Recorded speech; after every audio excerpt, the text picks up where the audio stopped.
नमो विष्णुपदाय कृष्णपृष्ठाय भूतले श्रीमते भक्ति वेदांता स्वामिनिति नामिने नमस्ते सरस्वती देवे गौरवाणी प्रचारिणे निर्विशेषा शून्यवादी पाश्चात्य देशतारिणी जय श्री कृष्ण चैतन्य प्रभु नित्यानंदा श्री अद्वैता गदाधर शिवासादि गौर भक्त वृंदा जय श्री कृष्ण चैतन्य प्रभु नित्यानंदा श्री अद्वैता गदाधर शिवासादि गौर भक्त वृंदा हरे कृष्णा हरे कृष्णा कृष्णा कृष्णा हरे हरे हरे रामा हरे रामा राम राम हरे हरे हरे कृष्णा कृष्णा कृष्णा हरे हरे हरे हरे रामा राम राम हरे हरे हरे कृष्णा कृष्णा कृष्णा हरे हरे हरे राम राम राम हरे हरे हरे कृष्णा कृष्णा कृष्णा हरे हरे हरे राम राम राम हरे हरे जय राधा गोविंद श्री राधे जय राधा माधव श्री राधे जय राधा श्याम सुंदर श्री राधे जय राधा पार्थ सारथी श्री राधे जय राधा मदन मोहन श्री राधे जय राधा दामोदर श्री राधे जय रमण राधा रमण श्री राधे जय राधिका रमण श्री राधे राधे राधे गोविंद गोविंद राधे राधे राधे गोविंद गोविंद राधे राधे राधे गोविंद गोविंद राधे राधे राधे गोविंद गोविंद राधे राधे राधे गोविंद गोविंद राधे राधे राधे गोविंद गोविंद राधे कृष्ण बलराम वृंदावन धाम जय वृंदावन धाम जय जगन्नाथ जय जय जगन्नाथ जय बलदेव जय सुभद्रा जगन्नाथ स्वामी नयन पथगामी भव तुम्हें जय गौर निताय श्री श्री गौर निताय प्रभुपाद प्रभुपाद प्रभुपाद जय जय प्रभुपाद निताय गौरा हरि बोल हरि बोल निताय गौरा हरि बोल जगत गुरु शिला प्रभुपाद महाराज की जय निताई गौर प्रेमानंदे हरि हरि बोल ओम अज्ञानतिमिरान्धस्य ज्ञानाञ्जनशलाकया चक्षुरुन्मिलितं येन तस्मै श्रीगुरुवे नमः श्रीचैतन्यमनोभीष्टं स्थापितं येन भूतले स्वयं रूपः कदा मह्यं ददाति स्वपदान्तिकं वन्देऽहं श्रीगुरु श्रीयुतापदकमलं श्रीगुरून् वैष्णवांश्च श्रीरूपं साग्रजातां सहगण रघुनाथान्वितं तं सजीवम् साद्वैतं सावधूतं परिजन सहितं कृष्ण चैतन्य देवं श्री राधा कृष्ण पादान् सहगण ललिता श्री विशाखान्वितांश्च। हे कृष्ण करुणा सिंधु दीन बंधु जगतपते गोपेश गोपिका कांत श्री राधा कांत नमस्तुते। तप्त कांचन गौरांगी श्री राधे वृंदावनेश्वरी वृषभानुसुते देवी प्रणमामि हरिप्रिये। वाञ्छाकल्पतरुभ्यश्च कृपा सिन्धुभ्यैव च पतितानां पावनेभ्यो वैष्णवेभ्यो नमो नमः। जय श्री कृष्ण चैतन्य प्रभु नित्यानंद श्री अद्वैत गदाधर श्रीवासादि गौर भक्त वृंदा।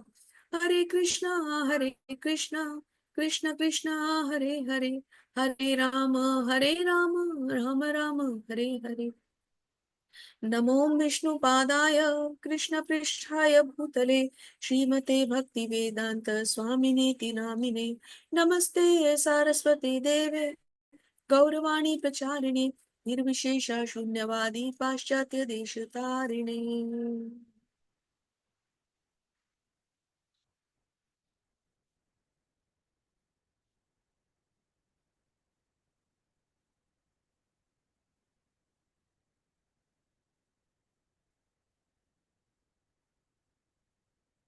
सभी शिक्षा और दीक्षा गुरुओं की जय। जगत गुरु श्रील प्रभुपाद महाराज की जय। हरे कृष्णा। सभी भक्तों का स्वागत है, सभी को दंडवत प्रणाम। आज के सुंदर और विशेष सत्र में आप सबका अभिनंदन करते हैं। मैं, मेरे सहयोगी इस्कॉन बेंगलुरु की पूरी टीम, हम सब आपके सेवा में पिछले लगभग 17 दिनों से जुड़े हुए हैं और हमारा यही प्रयास रहा कि सभी भक्त अंतिम सत्र तक साथ में जुड़े रहें। तो जिन पर भगवान की असीमित कृपा है, जिन पर भगवान की अहेतु की कृपा हो चुकी है, जिन्हें भगवान ने अपनी भक्ति के लिए चुन लिया है, वो सभी सदस्य हमारे साथ आज यहाँ पर उपस्थित हैं और आगे भी इन सुंदर अध्यायों का अध्ययन करते रहेंगे, सुंदर सुंदर सत्र अटेंड करते रहेंगे, सुंदर सुंदर कोर्सेज करते रहेंगे। और हमारे सबके प्रिय इसलिए नमनिष्ठा प्रभु जी ने ये जो अनुष्ठान शुरू किया है, जिसमें कि भगवत गीता, श्रीमद् भागवतम, चैतन्य चरितामृत और इतने सुंदर सुंदर ग्रंथों का इतना सुंदर पाठ्यक्रम वो बना रहे हैं, अध्ययन करा रहे हैं, महाप्रभु के आंदोलन को आगे बढ़ा रहे हैं। हम सब मिलकर इसमें जोर शोर से बढ़ चढ़कर पार्टिसिपेट करेंगे, यही हम सबकी प्लेज रहनी चाहिए। तो सभी भक्तों का फिर से एक बार अभिनंदन करते हुए, भगवान को कोटि कोटि नमन करते हुए, आचार्यों से आशीर्वाद लेते हुए, प्रभुपाद के चरणों में अपने इस सुंदर अध्ययन के पुष्प अर्पित करते हुए आइए 17वां अध्याय शुरू करते हैं। अब केवल आज का और कल का सत्र ही शेष रह गया है।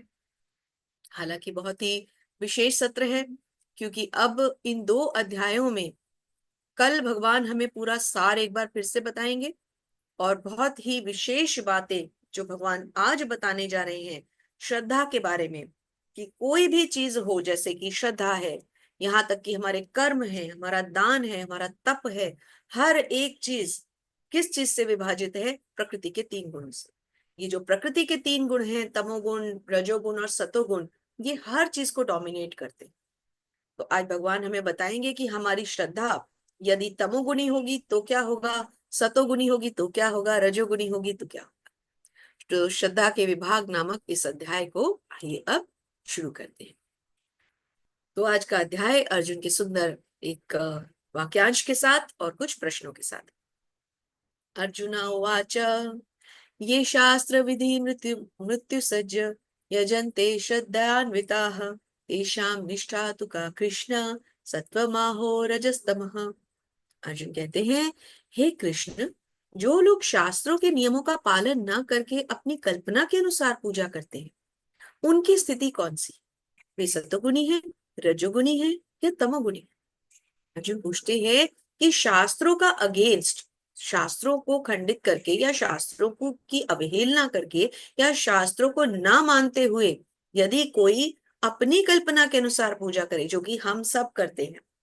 अब तक जब तक कि हम श्रीमद् भगवद गीता से नहीं जुड़े थे, इस्कॉन से नहीं जुड़े थे, श्री प्रभुपाद के सुंदर इस मिशन से नहीं जुड़े थे, चैतन्य महाप्रभु के इस मिशन से नहीं जुड़े थे, तब तक हमें कहाँ पता था कि हमें पूजा किसकी करनी है, कैसे करनी है। क्या ये सत्य नहीं है कि हम सबके ऑल्टर में सारे भगवान जी हम बिठा देते थे और उन सबकी हम सबको भगवान जी बना देते थे?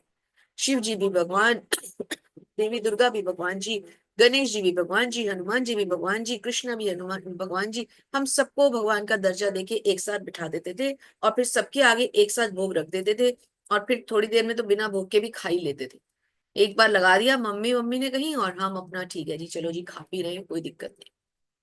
कहाँ हमें पता था कि क्या होता है भोग, क्या होता है भगवान को अर्पित करना, क्या होती है इंद्रियां, कैसे मन को वश में किया जाता है, क्या होता है भगवत धाम।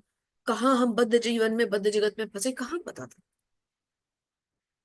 तो जब हम गुरु परंपरा से जुड़े तब हमें ये सब ज्ञान है। अब अर्जुन का सौभाग्य देखिए, अपने गुरु के सामने खड़े हैं और एकदम फेस टू फेस क्वेश्चंस कर रहे हैं। तो अर्जुन पूछते हैं कि ऐसे लोगों की भगवान बताइए क्या स्थिति होती है। तो ये क्वेश्चन हुआ ना हमारे लिए, अर्जुन के लिए तो नहीं है, वो तो अपने गुरु के समक्ष खड़े हैं। तो हम जैसों के लिए अर्जुन ये प्रश्न करेंगे। भगवान आ गए हैं, और भगवान कैसे प्रसन्न होते हैं, भगवान अपना नाम सुन के प्रसन्न होते हैं। तो आइए एक बार फिर से भगवान के 3 बार नामों का सुंदर हृदय से उच्चारण करते हैं, ताकि भगवान हमें छोड़ के कभी ना जाए।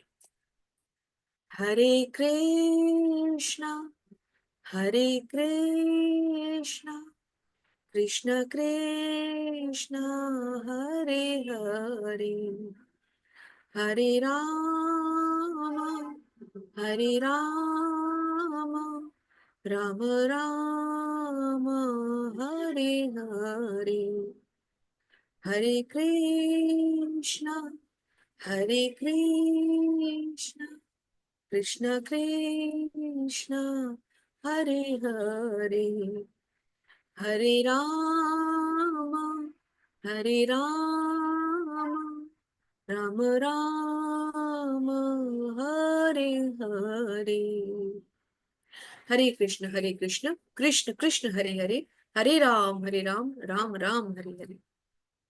भगवान कहते हैं त्रिविधा भवति श्रद्धा देहिनां सा स्वभावजा, सात्विकी राजसी चैव तामसी चेति तां शृणु। भगवान कहते हैं देहधारी जीव द्वारा अर्जित गुणों के अनुसार ही उसकी श्रद्धा 3 प्रकार की हो सकती है। तो ये देहधारी जीव कौन है? हम तो मनुष्य हैं ही। कोई भी जीव जो देहधारी होगा, मनुष्य भी हो सकता है, कोई अन्य जीव भी हो सकता है। जीव तो आत्मा है, और जिस भी आत्मा के ऊपर एक आवरण है शरीर का, वो देहधारी जीव हो गया। तो हम अपनी बात करते हैं। तो 3 प्रकार की श्रद्धा हो सकती है, कौन सी? सतोगुणी, रजोगुणी, तमोगुणी। अब देखिए ऊपर चार्ट के द्वारा हमें, स्लाइड्स बनाने वालों को भी कोटि कोटि धन्यवाद और नमन करते हुए आगे चलेंगे। 3 प्रकार से इसको विभाजित करके दिखाया गया है। एक है भक्त, एक है ज्ञानी, और फिर उनसे नीचे है कर्मी। तो भक्त को देखिए व्हाइट में दिखाया गया है, क्योंकि वहां शुद्ध सत्व है, वहां भक्ति है, वहां भगवान की प्रेममयी सेवा है।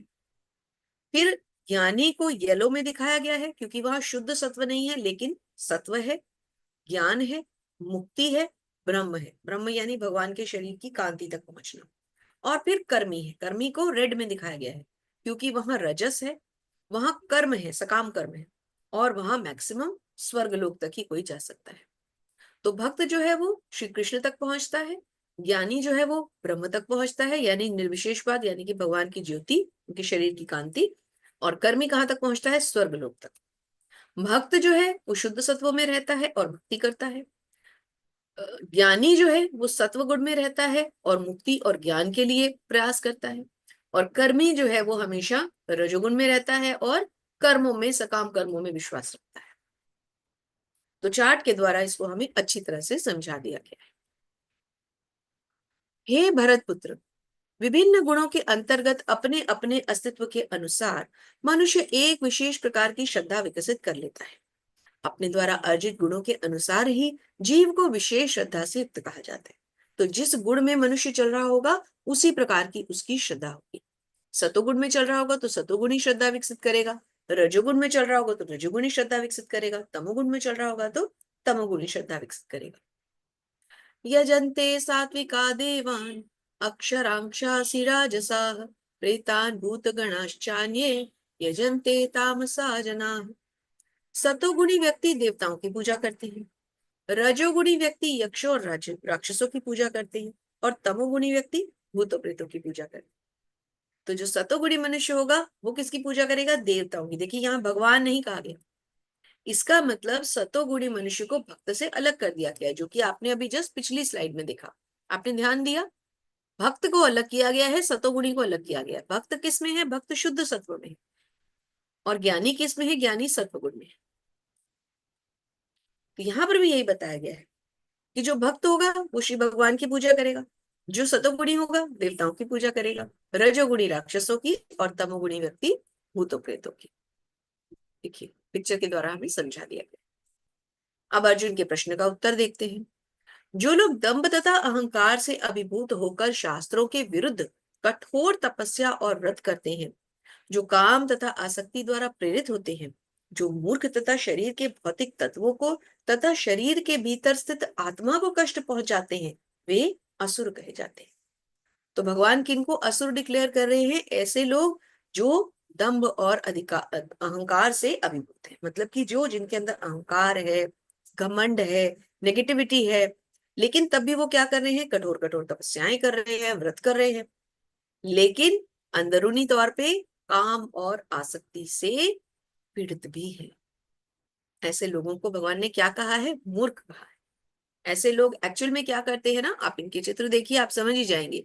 ये अपने शरीर को कष्ट पहुंचाते हैं, और ये नहीं समझ पाते कि शरीर को कष्ट पहुंचाना अर्थात भगवान को कष्ट पहुंचाना, क्योंकि भगवान भी तो इसी शरीर के अंदर रहते हैं। हृदय में भगवान नहीं रहते, हृदय में आत्मा नहीं रहता। तो इसका मतलब हम अपनी आत्मा और अपने भगवान को कष्ट पहुंचा रहे हैं, शरीर को कष्ट दे। अब हम विभाजन शुरू करते हैं। तो सबसे पहले हम विभाजन करेंगे भोजन का। भोजन तीन प्रकार से विभाजित किया जाता है: सतोगुणी, रजोगुणी, तमोगुणी। अब आप चाहें तो हर स्लाइड का स्क्रीनशॉट लेके रख सकते हैं अपने नोट्स के लिए, या तो नोट कर सकते हैं। तो सात्विक भोजन कौन सा होता है? ऐसा भोजन जो सबको प्रिय हो, आयु बढ़ाने वाला हो, जीवन को शुद्ध करने वाला हो, बल देने वाला हो, स्वास्थ्यवर्धक हो, सुख और तृप्ति प्रदान करने वाला। ऐसा भोजन रसमय, स्निग्ध, स्वास्थ्यप्रद और हृदय को भाने वाला होता है। क्यों?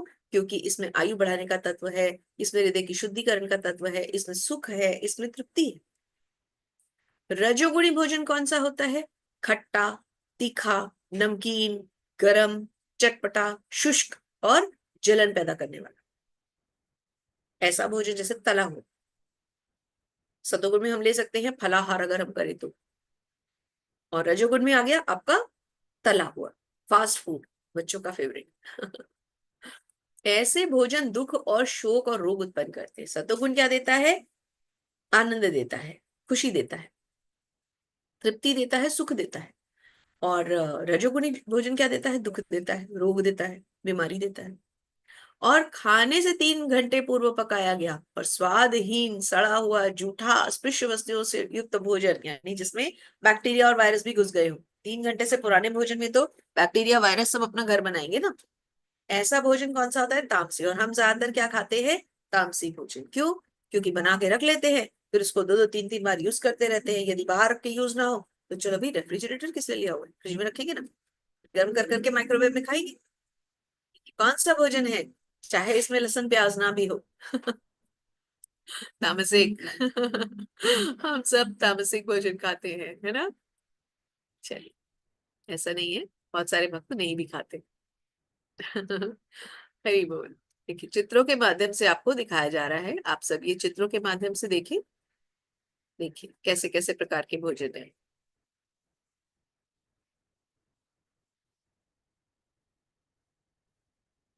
है ना, जलने वाला, खट्टा, तीखा, चटपटा, और ये कौन सा आ गया? सड़ा हुआ। चित्रों के माध्यम से हमें सब कुछ दिखला दिया गया है। यज्ञों में वही यज्ञ सात्विक होता है। अब 3 तरह के यज्ञ बताए जा रहे हैं। कौन से 3 प्रकार के यज्ञ? वही सतोगुणी, रजोगुणी, तमोगुणी।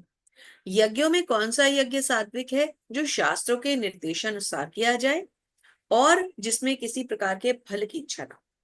जिस यज्ञ में किसी प्रकार के फल की इच्छा नहीं है। हम यहाँ पर भगवत गीता पढ़ रहे हैं, अभी तो एक यज्ञ कर रहे हैं, क्या इसमें किसी को कोई फल चाहिए? नहीं।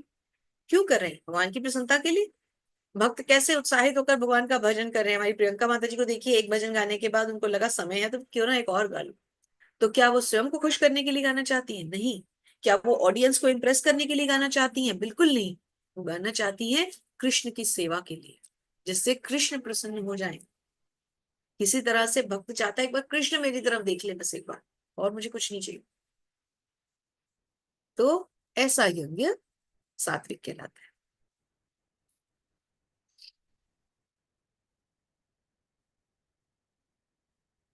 हरि बोल। सबसे बड़ा यज्ञ संकीर्तन यज्ञ।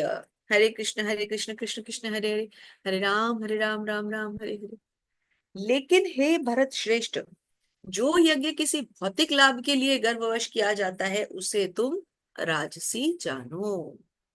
अब जिस यज्ञ में कोई भौतिक लाभ आ गया, इच्छा, आकांक्षा, कोई लालसा, भौतिक इच्छा, तो क्या हो गया वो? राजसिक।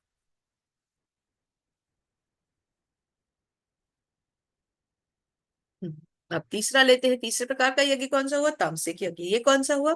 जो यज्ञ शास्त्र के निर्देशों की अवहेलना करके, प्रसाद वितरण किए बिना, वैदिक मंत्रों का उच्चारण किए बिना, पुरोहितों को दक्षिणा दिए बिना और श्रद्धा के बिना संपन्न किया जाता है।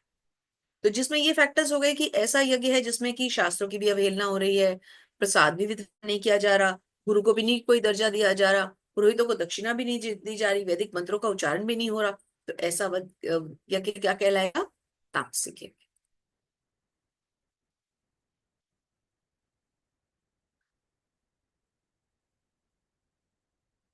देव द्विज गुरु प्राज्ञ, पूजनम शौचमार्जवम, ब्रह्मचर्यम अहिंसा च, शरीरम तप उच्यते।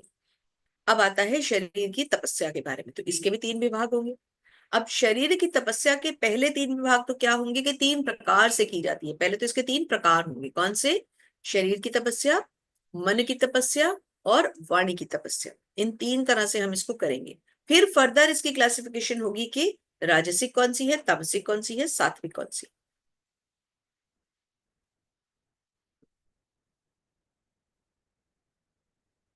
चलिए पढ़ते हैं। परमेश्वर, ब्राह्मणों, गुरु, माता पिता और गुरुजनों की पूजा करना आदि, पवित्रता, सरलता, ब्रह्मचर्य और अहिंसा, ये है शारीरिक तपस्या। ऐसी तपस्या जिसे हम शरीर के द्वारा कर सकते हैं। माता पिता की सेवा किससे करते हैं? शरीर से करते हैं। ब्राह्मणों को भोजन किससे कराते हैं? शरीर से कराते हैं। गुरु का स्वागत, गुरु की पूजा किससे करते हैं? शरीर से करते हैं। तो सरलता से काम करना, ब्रह्मचर्य मेंटेन करना, अहिंसा मेंटेन करना, ये सब किस में आ गया? शरीर की तपस्या से। जो ऐसी तपस्या जो हम अपने शरीर के द्वारा संपन्न कर सकते हैं।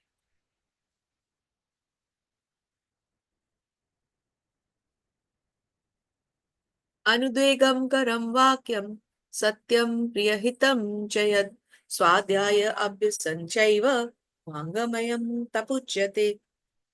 सच्चे मन भालेने वाले, हितकर तथा अन्यों को क्षुब्ध ना करने वाले वाक्य बोलना, वैदिक साहित्य और नियमित पारायण करना वाणी की तपस्या है। तो वाणी से तपस्या हम कैसे करें? ऐसे वचन बोल के जो दूसरों को हित कर लगे, प्रिय कर लगे। और ऐसे वाक्य कभी ना बोलना जिससे कि हम किसी को हानि या कष्ट पहुंचाए। तो ये तपस्या कौन सी है? ये तपस्या है वाणी की तपस्या। तथा संतोष, सरलता, गंभीरता, आत्मसंयम एवं जीवन की शुद्धि, ये मन की तपस्या है। तो तीन प्रकार की तपस्या हमने क्या क्या पढ़ी? शरीर की, वाणी की और मन की। फर्दर इनकी क्लासिफिकेशन होगी जो हमारी सतोगुण, रजोगुण, तमोगुण है। तो संतोष, सरलता, गंभीरता, आत्मसंयम और जीवन की शुद्धि, ये किसकी तपस्याएं हो गई? मन की। मन द्वारा हम किसी के लिए अगर हम अपने भगवान की पूजा कर रहे हैं तो मन द्वारा हम उन्हें सब कुछ अर्पित कर सकते हैं। संयम के द्वारा हम अपनी इंद्रियों को वश में कर सकते हैं, जो भगवान ने बोला है। गंभीर स्वभाव रख सकते हैं, संभाव रह सकते हैं। ये जो लक्षण हमें पहले बताए गए, इन सब लक्षणों को अपने जीवन में लेकर के हम किससे तपस्या करेंगे? मन से तपस्या करेंगे। तो ये हो गई मन की तपस्या। श्रद्धया परया तप्तं तपस्त्र तत्र विधिं नरैः, अफलाकांगी युक्तैः सात्विकीं परिचक्षते। तो अब ये जो आप देख रहे हैं हर चित्र में, जो साधु हैं, जो हरि नाम जप करते हुए कहाँ जा रहे हैं? भगवान की परिक्रमाएं लगा रहे हैं, यानी कि धाम यात्राएं कर रहे हैं। देखिए चित्र में बिल्कुल क्लियर दिखाया गया है।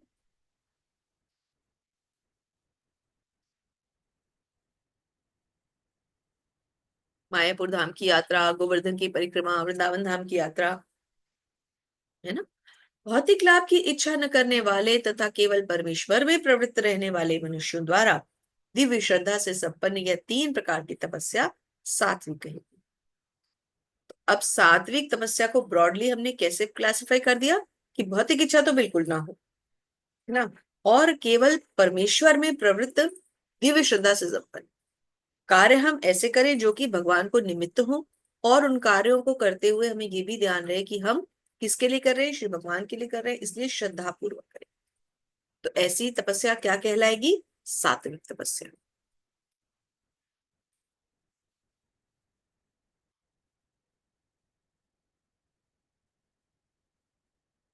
सत्कार पूजार्थम, सॉरी, सत्कार मान पूजार्थम तपोदम्भेन चैव यत् किन्यते तदिहि प्रोक्तम राजसम चलम ध्रुवम।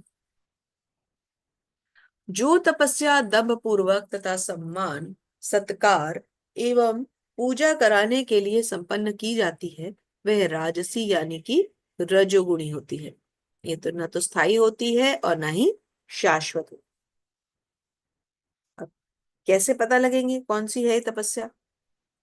दंभ पूर्वक सम्मान, सत्कार एवं पूजा कराने के लिए संपन्न की कराई गई तपस्या। और इसके साथ साथ रजोगुणी क्यों कहलाती है? क्योंकि ये स्थायी भी नहीं होती और शाश्वत भी नहीं होती। तो जिस तपस्या में हमारा अहंकार हो, हमारा सम्मान छुपा हो, है ना, सत्कार और पूजा कराने के लिए संपन्न कर रहे हो हम, मतलब कि हम किसी सकाम लक्ष्य के कारण इसे संपन्न कर रहे हैं, तो ये तपस्या कौन सी कहलाएगी?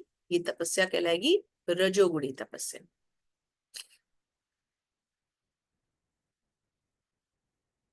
मूढ़ग्राहेणात्मनो यत्पीडया क्रियते तपः परस परस्योत साधनार्थां वा तम्माम समुदाहृतम्। मूर्खतावश आत्म उत्पीड़न के लिए या अन्य लोगों को विनष्ट करने के लिए या हानि पहुंचाने के लिए जो तपस्या की जाती है, वह तामसिक। अब ऐसी तपस्या भी तो हम कर सकते हैं जिससे हम किसी को हानि पहुंचाए करते हैं ना। जो तांत्रिक लोग होते हैं वो कैसी तपस्याएं करते हैं? मनुष्य को ऐसी आ, क्या कहना चाहिए कि हिप्नोटाइज कर लेते हैं या पता नहीं क्या कर देते हैं कि मनुष्य खुद ही गलत तरह के कामों को करने के लिए राजी हो जाता है। तो उस थेरेपी को मानने वाले जो तामसिक लोग होते हैं, वो क्या करते हैं? वो ऐसी तपस्याएं करते हैं जिनसे कि दूसरों को दुख पहुंचे। तो ऐसी तपस्या जिससे दूसरों को दुख पहुंचे क्या कहलाती है? क्या कहलाएगी ऐसी तपस्या? तमोगुणी तपस्या। चलिए, ये बहुत सुंदर यहाँ पर एक दिया गया है कि एक जो भक्त हैं वो भगवत गीता का प्रचार कर रहे हैं, आप देखिए, है ना, कैसे वो भगवत गीता को डिस्ट्रीब्यूट करते हुए चल रहे हैं। दातव्यमिति यद्यानं दीयते अनुपकारिणे देशे काले च पात्रे च तद्दानं सात्विकीं स्मृतम्। जो व्यक्ति दान कर्तव्य समझकर किसी प्रत्युपकार की आशा के बिना सुरक्षित समुचित काल तथा स्थान में और योग, थोड़ा सा ओमिट हो रहा है वहां पे, व्यक्ति को दे दिया जाता है, वह सात्विक माना जाता है। अब हम समझते हैं दान। तो दान कहाँ देना चाहिए? जहां दान के लिए श्रेष्ठ स्थान, हमें दान कहाँ देना चाहिए? जहां वो स्थान भी श्रेष्ठ हो, वो लेने वाला कर्ता भी श्रेष्ठ हो, और जो देने वाला है उसका भी मन साफ, और वो धन भी अच्छा हो। फिर चाहे तो हम कई मल्टीप्लायर्स जो है वो अपने छोटे से इसके कर सकते हैं। और समुचित काल और स्थान में योग्य व्यक्ति होना चाहिए, योग्य व्यक्ति को दिया जा सकता है, वह सात्विक माना जाता है। एक मिनट, मेरा इंटरनेट कटा है बीच में, एक सेकेंड, शायद आवाज इंटरप्ट हुई होगी। एक मिनट, एक सेकेंड, एक मिनट का समय दीजिए, मेरा इंटरनेट बीच में कटा है जरा। कोई दिक्कत नहीं माता जी, कोई दिक्कत नहीं, आप हाँ, आराम मैं से कर दूसरे सकते उस पर लेती हूँ।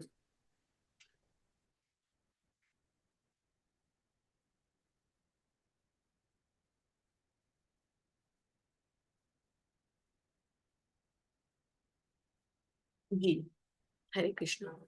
तो मैंने इसीलिए एक हॉटस्पॉट भी साथ में लेके रखा हुआ है कि बीच में वाईफाई कट जाए तो हॉटस्पॉट से चलता रहे। तो यदि दोबारा आएगा तो मैं आपको बता दूंगी। तो दान कर्तव्य आदि समझकर किसी प्रत्युपकार की आशा के बिना समुचित काल और स्थान में योग्य व्यक्ति को दिए जाने वाला दान जो है वो सात्विक दान कहलाता है। तो सात्विक दान कौन सा हुआ? जिसमें कि हम किसी को दान दें, लेकिन हम उसको पहली बात गुप्त दान दें तो वो बहुत अच्छा है। दूसरी बात, दान जिसको दें वो व्यक्ति दान का योग्य पात्र होना चाहिए। अब यहाँ पर एक प्रश्न खड़ा हो जाता है कि कई लोग कहते हैं कि बेगर्स वगैरह को दान दें या नहीं दें। भाई वो भी तो जीव है, वो भी तो भगवान का अंश है। तो उनकी अगर थोड़ी सी सेवा कर दी जाए तो इससे क्या बुराई है? बुराई कुछ नहीं है। परंतु कभी कभी क्या होता है कि हमें ये नहीं पता होता कि ये उस धन का कैसा उचित या अनुचित उपयोग करे। हमने तो धन या जो भी चीज है उसको ये समझ के दे दी कि उसकी हेल्प होगी, लेकिन पता चले कि वो उस राशि से कोई ऐसा घृणित कार्य कर रहा है जिससे कि, जैसे कि सपोज वो उस राशि से मादक द्रव्यों का सेवन कर रहा है, मदिरापान कर रहे हैं। अब मदिरापान करके उसने किसी बच्चे की हत्या कर दी, किसी स्त्री के साथ कुछ गलत कर दिया, है ना, या कोई और ऐसी चपल हरकत कर दी जो कि सामाजिक तौर पे बहुत ही बुरी है। तो इसका मतलब हमारे हाथ से हम भी तो भागीदार हो गए ना। तो इसलिए हमें दान बहुत सोच समझ के देना चाहिए। तो प्रत्युपकार की आशा नहीं होनी चाहिए, यानी हमें कभी भी दान देते हुए ये नहीं सोचना चाहिए कि मेरा नाम होगा या नहीं होगा। और दूसरी बात, समुचित काल स्थान में योग्य पात्र। काल भी अच्छा हो, स्थान भी अच्छा हो, और देने वाला जिसको हम दे रहे हैं पात्र भी अच्छा। तो ये हो जाता है हमारा सात्विक दान।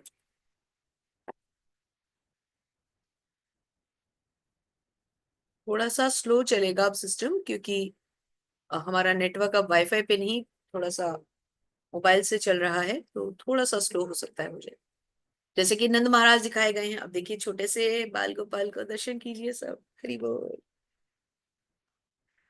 छोटे से सुंदर बाल गोपाल को लेकर के नंद महाराज जी बैठे हैं, और पूरे जो उनका समस्त नंदग्राम आया है उन सभी लोगों को नंद महाराज जी कुछ ना कुछ भेंट दे रहे थे। ये भी तो दान है।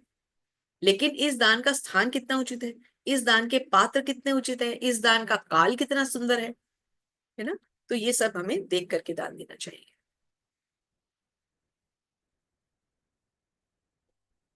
यत्तु प्रत्युपकारार्थं फलमुद्दिश्य वा पुनः दीयते च परिक्लिष्टं तद्दानं राजसं स्मृतम्। किंतु जो दान प्रत्युपकार की भावना से या कर्म फल की इच्छा से दिया जाता है, जैसे कि आप चित्र में देख रहे हैं कि ये एक सज्जन जो है एक गरीब परिवार को कुछ सब्जी वब्जी दे रहे हैं, लेकिन साथ साथ क्या कर रहे हैं, मोबाइल से अपनी फोटो भी बना रहे हैं ताकि वो अपने स्टेटस लगा दें, कहीं व्हाट्सएप एफबी इंस्टा वगैरह पे डाल दें कि देखो भाई मैंने तो एक परिवार को दान दिया है। नहीं, ये गलत है।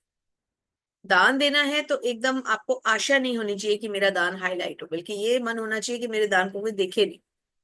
तो ऐसा दान जो होता है जिसके पीछे कोई ना कोई इच्छा या आशा छुपी होती है, राजसिक दान कहलाता है। आदेश काले यद्यानं पात्रेभ्यश च दीयते असक्त कृतम अवज्ञातम तम माम समुदाहृतम। जो दान किसी अपवित्र स्थान में अनुचित समय में किसी अयोग्य व्यक्ति को तीन पॉइंट्स के आ गए, स्थान भी गलत है, समय भी गलत है, व्यक्ति भी अयोग्य है, दिया जाता है, या फिर समुचित ध्यान तथा आदर के अलावा दिया जाता है। मतलब उस दान में ना तो कोई आदर है, न किसी का कोई सत्कार है, ना हमारी किसी के लिए कोई शुद्ध फीलिंग्स है, बस हमें देना है इसलिए हमने दे दिया। तो ऐसा दान क्या कहलाता है? तामसिक कहलाता है। इसीलिए देखिए जब बड़े बड़े अनुष्ठान किए जाते थे तो ऋषियों को, मुनियों को, पुरोहितों को दान क्यों दिए जाते थे? इसीलिए दिए जाते थे कि वो अपने आप में संपन्न रहे। वो संपन्न रहेंगे तो हमें भी आशीर्वाद देंगे, हमें आशीर्वाद देंगे तो हमारा भी जीवन अच्छा हो जाएगा, है ना। तो ऐसा दान जिसके पीछे कोई अयोग्य व्यक्ति हो, या उस दान से हम किसी का आदर नहीं कर रहे, सम्मान नहीं कर रहे, स्थान भी उचित नहीं है, धन भी उचित नहीं है, व्यक्ति भी उचित नहीं है, तो ऐसा दान जो है वो तमोगुणी दान कहलाता है।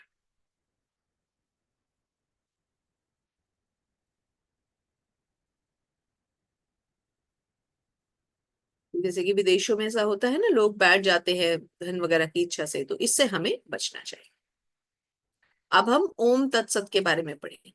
अब क्या है ये ओम तत्सत? सुना तो हम सबने है लेकिन पता नहीं है हमें। अभी इसको भी लेते हैं, एक सेकंड।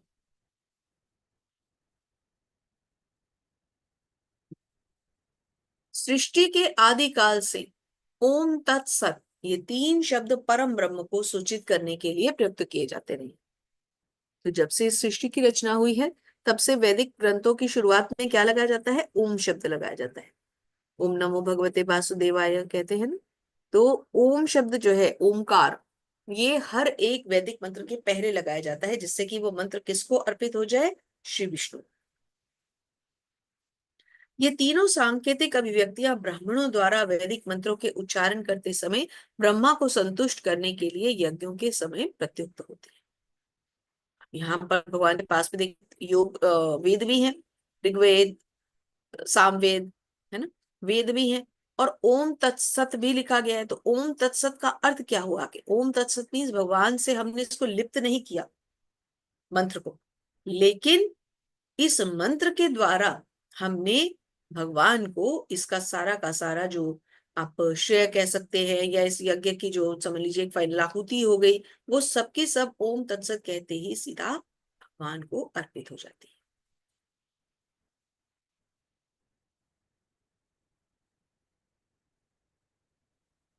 इस स्लाइड को आगे करते हैं। यहाँ पर लिखा हुआ नहीं आ रहा, नेक्स्ट स्लाइड में सारा इसका एक्सप्लेनेशन आएगा। अतएव योगी जन ब्रह्म की प्राप्ति के लिए शास्त्रीय विधि के अनुसार यज्ञ, दान तथा तप की समस्त क्रियाओं का शुभारंभ सदैव ओम से करते। तो कोई भी बड़ा अनुष्ठान होता है जहाँ पे बड़े बड़े यज्ञ होते हैं, तो यज्ञ में जो पहला अक्षर बोला जाता है वैदिक मंत्रों के द्वारा, वो होता है ओमकार या ओम। ओम मतलब विष्णु से सर्वोच्च लक्ष्य को इंगित करने के लिए वैदिक भजनों की शुरुआत में रखा गया है। अब इस ओम तत्व को समझना तो बहुत कठिन है। तो हम क्या करेंगे कि हम, और वैसे भी हमें इसके लिए जितना ज्ञान चाहिए वो पर्याप्त हमारे लिए रहेगा।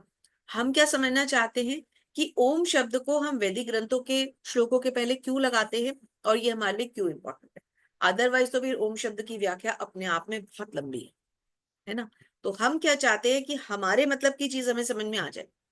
अब हम लगाते हैं इसको ओम नमो भगवते वासुदेवाय।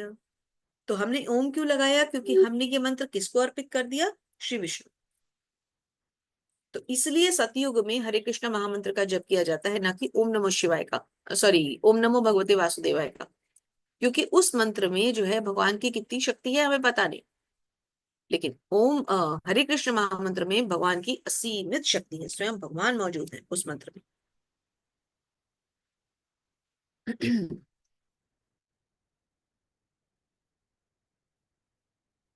मनुष्य को चाहिए कि कर्म फल की इच्छा किए बिना विविध प्रकार के यज्ञ, तप, दान आदि को तत् कहकर संपन्न करे। ओम से शुरू करे और तत् कह करके संपन्न करे।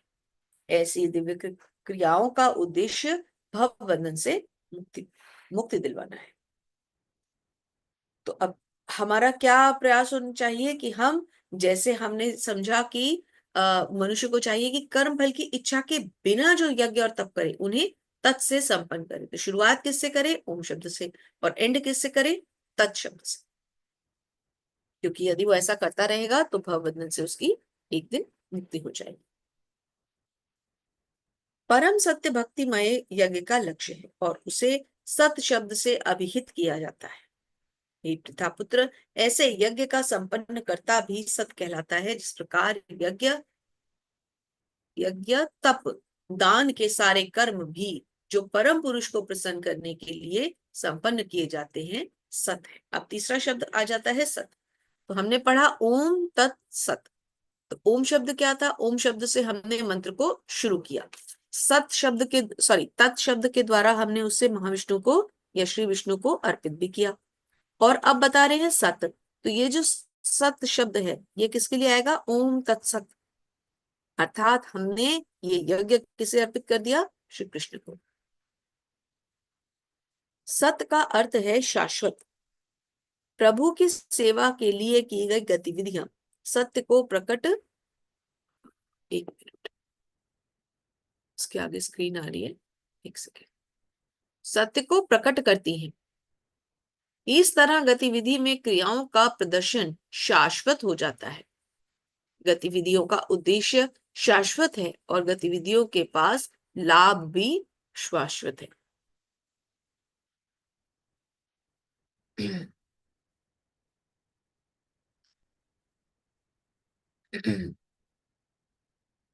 अश्रद्धया हुतं दत्तं तपस्ततं कृतं च यत् असिद्धि उच्यते पार्थ न च तत्प्रेयनो इह। हे पार्थ, श्रद्धा के बिना यज्ञ, दान या तप के रूप में जो कुछ भी किया जाता है वह नश्वर है। पहले भगवान के सुंदर रूप के दर्शन कीजिए। हरि बोल। कितना मधुर, कितना सौम्य, कितना सुंदर भगवान का रूप है ना। तो अगर हम भगवान को अर्पित करते हैं तो हम ओम तत् सत लगाते हैं। अब जब अर्पित नहीं कर पा रहे, जब हम भगवान में हमारी श्रद्धा ही नहीं है, तो हम अर्पित क्या करेंगे और भगवान उसको स्वीकार क्या करेंगे? तो फिर वहां पर उसको क्या लगाया जाता है? असत शब्द लगा दिया जाता है। अर्थात जहां भगवान को अर्पित कर रहे हैं वहां सत्य, और जहां भगवान को अर्पित नहीं कर रहे हैं या गलत ढंग से कर रहे हैं या श्रद्धा रहित होकर मान रहे हैं, तो वह हो गया असत्य।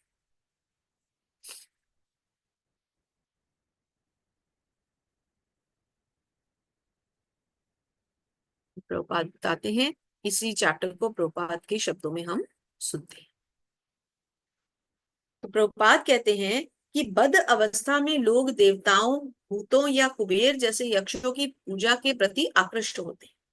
जब बद्ध अवस्था में होते हैं हम, तो हम देवताओं के प्रति, यक्षों, राक्षसवादों के प्रति ज्यादा आकृष्ट होते हैं। यद्यपि सतोगुण, रजोगुण और तमोगुण, सॉरी, यद्यपि सतोगुण रजो तथा तमोगुण से श्रेष्ठ है, लेकिन जो व्यक्ति कृष्ण भावनामृत को ग्रहण करता है वह इस प्रकृति के तीनों गुणों को पार कर जाता है।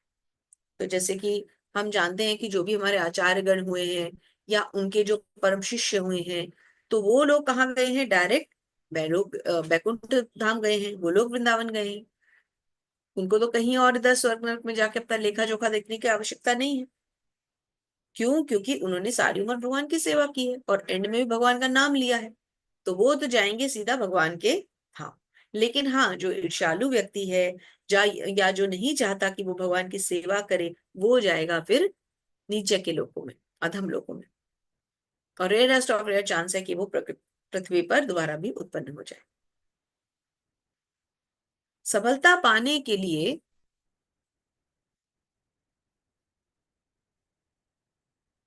उपयुक्त गुरु प्राप्त करके उनके निर्देशन में प्रशिक्षण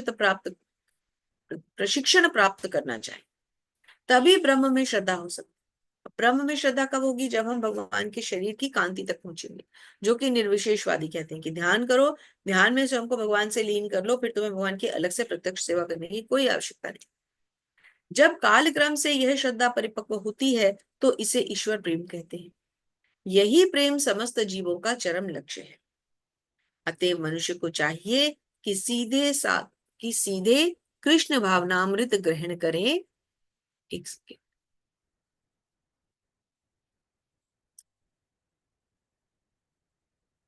स्क्रीन पे आता है ना बार बार, बड़ा इरिटेटिंग हो जाता है। अतएव मनुष्य को चाहिए कि सीधे कृष्ण भावनामृत ग्रहण करें। इस 13वें अध्याय का यही संदेश है। तो 17वें अध्याय का यही संदेश है। तो भगवान क्या बता रहे हैं कि इस अध्याय में भगवान ने क्या संदेश दिया है कि मनुष्य ईश्वर प्रेम कैसे करे? ईश्वर प्रेम कैसे करे? श्रद्धा से युक्त होकर। श्रद्धा से कैसे युक्त होगा? अपने मन में जब भगवान की जो छवि है उसके प्रति हम पूर्णतः आश्वस्त हो जाए कि हम, जो हमारे हृदय में ये जो अर्चा विग्रह है बाहर है, या जो भगवान का रूप हमारे हृदय में है, ये सत्य है। ये कोई ऐसा झूठा धोखा ढकोसला नहीं है कि आज है कल नहीं होगा। भक्ति से गिर नहीं सकते अब हम। इस बात को पहले हमें अपने मन में बैठा लेना है। और सफलता पाने के लिए किसके पास जाना है? गुरु के पास जाना है और गुरु का निर्देशन फॉलो करना है। चलिए और देख लेते हैं, कोई और स्लाइड करिए इसमें। हाँ चलिए, अब चैप्टर का एनालिसिस करते हैं।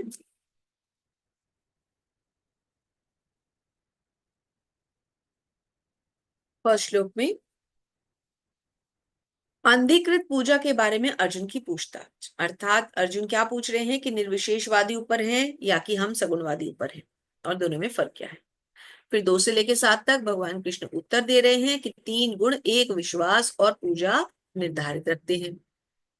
फिर 8 से लेकर 10 तक गुणों में खाद्य पदार्थ, हमने देखा कि प्रकृति के 3 गुण जो है वो भोजन को भी 3 हिस्सों में बराबर बांट देते हैं।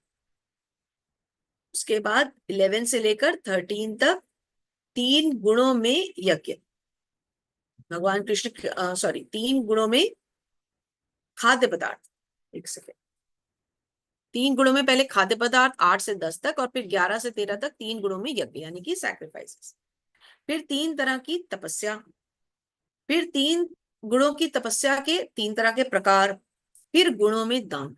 तो हमने भोज्य पदार्थ में देखा, यज्ञ में देखा, दान में देखा, तपस्या में देखा। हमने सब तरह से देखा कि 3 गुणों के ऊपर रजोगुण, सतोगुण, तमोगुण, इन पर विभाजित होकर ये सब अलग अलग चीजें कैसे क्लासिफाई की जाती। फिर ओम तत्सत शब्द की हमने व्याख्या पढ़ी कि ओम क्या है, भगवान। तत् क्या है, तत् द्वारा हम श्री विष्णु को अर्पित कर रहे हैं। और सत क्या है, परम सत्य। तो ओम तत्सत लगा करके हम अपनी भावनाओं को या अपने यज्ञ को या अपने कर्म को या अपने अनुष्ठान को हम भगवान को कैसे अर्पित कर देते हैं। इस प्रकार इस प्रकृति का हर तत्व जो है वो प्रकृति के 3 गुणों के द्वारा प्रभावित है, डिवाइडेड है। तो एक पॉइंट मुझसे छूट गया शायद, 2 से लेकर 7 तक भगवान कृष्ण उत्तर में कहते हैं 3 गुण एक विश्वास और पूजा निर्धारित करते हैं। हाँ, मतलब हमें ये विश्वास होना चाहिए कि हमारे लिए जो कुछ भी है केवल कृष्ण ही सर्वोच्च है, और कोई चीज हमें नहीं समझनी। हम परम ब्रह्म से संतुष्ट नहीं होंगे, भगवान की कीर्ति से संतुष्ट नहीं होंगे, हम किसी चीज से संतुष्ट नहीं होंगे। हमारे लिए जो कुछ है वो केवल हमारे श्री कृष्ण है।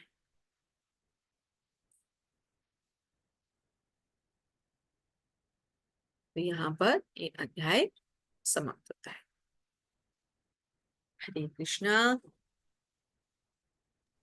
हरे कृष्णा। कोटि कोटि धन्यवाद माता जी, बहुत सुंदर। आशा है सभी लाभान्वित हुए होंगे आज के इस सत्र से।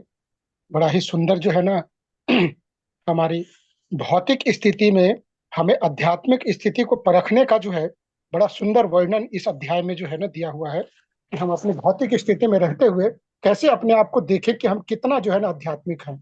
तो इसमें सारी चीजों का वर्णन बड़ा सुंदर तरीके से दिया हुआ है, और कैसे अपने आप को जो है ना वहाँ स्थिर कर सकते हैं, कैसी अपनी श्रद्धा, कैसा अपना विश्वास बढ़ा सकते हैं, इस बारे में बड़ा ही सुंदर वर्णन इस अध्याय में प्रभुपाद जी के द्वारा किया गया है। कोटि कोटि नमन करते हैं प्रभुपाद को, और व्यासपीठ को आपको धन्यवाद करते हैं। बहुत सुंदर वर्णन माता जी। और आज्ञा हो तो प्रश्नोत्तरी सत्र में चला जाए। जिन प्रभु माता जी का कोई प्रश्न, कोई सुझाव, कोई समस्या हो तो प्लीज रेज हैंड करें, चैट बॉक्स में लिखें। तब तक मैं चैट बॉक्स का प्रश्न रखता हूँ। जी, तब हम प्रभु जी लाइव ऑफ कर देते हैं सेशन। जी माता जी।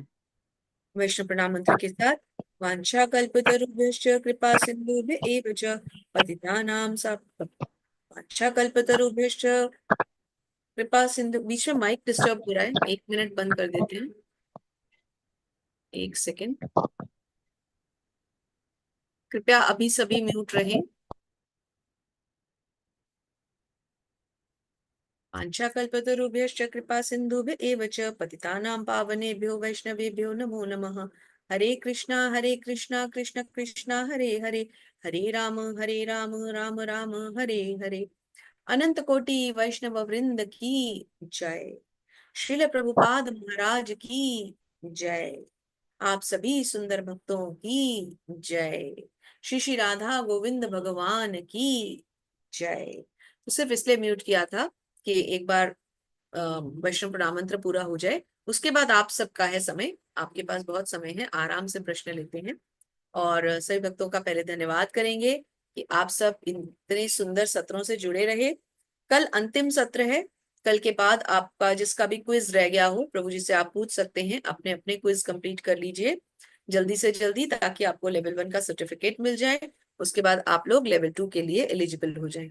और फिर लेवल 2 की पढ़ाई मेरे ख्याल से जैसे ही शुरू होगी आपको आपके ग्रुप्स आदि में इंफॉर्मेशन भी आ जाएगी। इससे रिलेटेड बाकी की सूचना आपको प्रभु जी देंगे। तो सभी भक्त जो अभी प्रश्नों के साथ जुड़े रहेंगे उनके लिए भी, और जो जा चुके हैं जिन्होंने पूरा सत्र नहीं भी अटेंड किया उनको भी हम धन्यवाद देंगे। कल अंतिम आहुति का दिन है, आप सब समय पे आइए, भगवान की सेवा कीजिए। पूरी कोशिश करेंगे कि जो भक्त कल भजन करना चाहते हैं भजन आदि करके हम समय पे सत्र शुरू करें, क्योंकि कल का सत्र लंबा होगा। पहली बात, कल श्लोक काफी ज्यादा रहेंगे और स्लाइड्स भी ज्यादा होती हैं अंतिम अध्याय की। हर भक्त चाहता है लास्ट में कुछ ना कुछ वो अपने इमोशंस को रखना चाहता है, अपनी इस जर्नी के बारे में बताना कहना सुनना चाहता है। तो सबका समय अगर हमें रखना है तो हमें सिर्फ एक काम करना है कि समय पर जुड़ जाना है। तो प्लीज कल 2:30 बजे सब जुड़ जाएं, श्लोकों का उच्चारण सुने। 18वां अध्याय बहुत इंपॉर्टेंट कहा गया है। कहा जाता है कि जिसने ऐसा मरणासन्न व्यक्ति जो कि पूरी भगवत गीता नहीं सुन पाया अनफॉर्चुनेटली, और पहले ही उसके प्राण पखेरु उड़ने के लिए तैयार हैं, तो उसे केवल 18वां अध्याय ही सुना दिया जाए तो वो परम गति को प्राप्त होता है। तो बहुत ही भगवान का विशेष अध्याय है, बिल्कुल मिस मत कीजिए। और आगे भी हमें इसको प्रचार करना है, इसलिए इसको सुनना, इसका अध्ययन बहुत जरूरी है। तो अब यूट्यूब से सेशन को ऑफ करते हैं और आपके प्रश्न उत्तर की तरफ वापस आते हैं। आप सबका बहुत बहुत धन्यवाद। यदि पाठ्यक्रम के दौरान मुझसे बहुत सारी गलतियां हुई हैं और होती रही हैं और आगे भी होती रहेंगी, तो उन सब के लिए मैं आपसे क्षमा चाहती हूँ। हम भी एक बहुत सीधे साधे मनुष्य हैं, आपकी सेवा के लिए आए हैं। कई बार त्रुटियां हो जाती हैं और हम सबसे हो जाती हैं। तो मुझे लगता है कि अगर हम ये सोच के चलें कि हम भगवान की सेवा करने आए हैं, तो हमें किसी की भी, अपनी या किसी दूसरे की गलती कभी गलती नहीं लगेगी। लेकिन यदि हम अपना प्रकृति पर प्रभुत्व जताएं, जो बार बार प्रभुपाद लिखते हैं, तो फिर हमें दूसरे की गलती बहुत ज्यादा बड़ी गलती लगती है। तो इसलिए मैं आप सबकी दास ही बनी रहूं और यही सेवाएं मुझे मिले रहें। इसी के साथ हम आपसे धन्यवाद करते हैं और आपके प्रश्नों को लेते हैं। तो यूट्यूब से